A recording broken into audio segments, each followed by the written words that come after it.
এটা গমের ভুসি, ভুট্টার গুঁড়ো, খোল খোল এটা খাবার সোডা একটু বেশি পরিমাণে লাগে।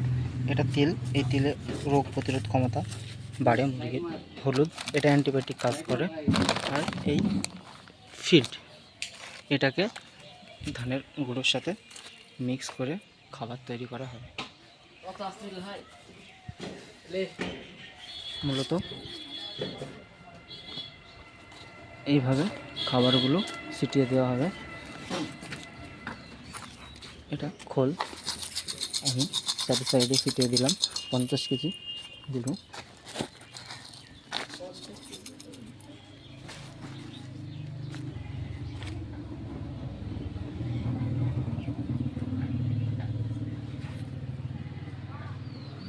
এবার হলুদটা অ্যান্টিবায়োটিক কাজ করবে মুরগির।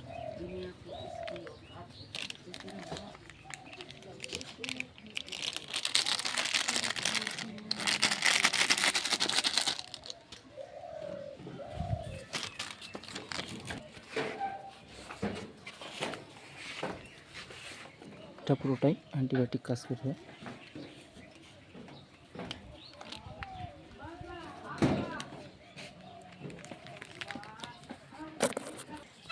এবার দেবো ভুট্টার গুঁড়ো, এটা পুরোটাই লাগবে। ভিডিওর জন্য আমি হালকা হালকা আপনাদের দেখানোর জন্য করে দিচ্ছি।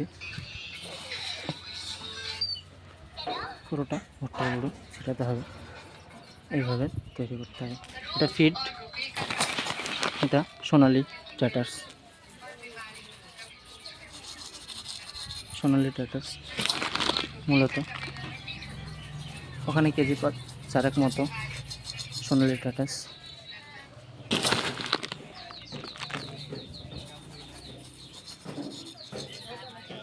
সব উপকরণ, এটা মূলত খাবার সোডা নেই আমার কাছে আপাতত, একটু এইটুকু আছে, আমি আবার পরে মিক্স করব।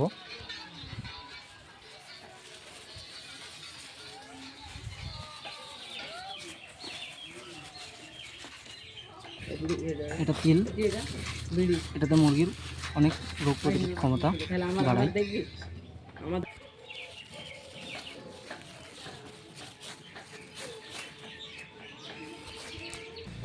এইভাবে হালকা হালকা মিক্স করে আবার মিক্স করতে হবে।